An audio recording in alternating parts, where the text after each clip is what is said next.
Juba, le procès de Riek Machar, premier vice-président suspendu de ses fonctions, et de 7 autres officiels membres de son parti, le SPLM-IO, s'est ouvert lundi 22 septembre.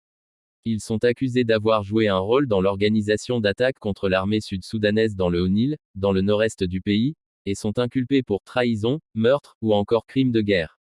Cette première audience a duré à peine 2 heures et a porté essentiellement sur les objections de la défense, qui considère comme incompétent le tribunal spécial formé pour juger Riek Machar et les autres officiels. Avec notre correspondante à Juba, Florence Mieto. Debout derrière les barreaux d'une grande cage installée dans le Freedom Hall resté quasiment vide, Riek Machar et les 7 autres accusés se sont présentés à la cour.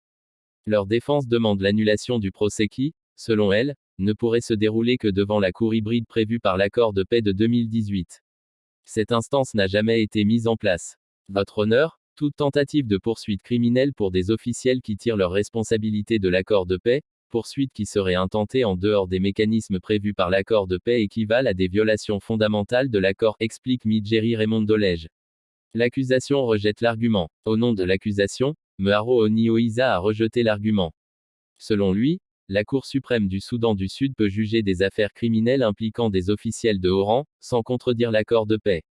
La défense assume que ce tribunal spécial, n'étant pas la Cour suprême, n'a pas le pouvoir de juger une telle affaire. Votre honneur, cet argument est faible et peu consistant. Les membres du tribunal spécial sont tous membres de la Cour suprême. Ils sont donc compétents pour juger ce dossier, affirme Meharo Onioïza. L'accusation a aussi justifié le fait de ne pas recourir à la cour hybride car ce n'est pas le mouvement de Riek Machar, mais une milice locale, la White Army, non signataire de l'accord, qui a attaqué l'armée à Nassir. Le procès reprendra ce mardi.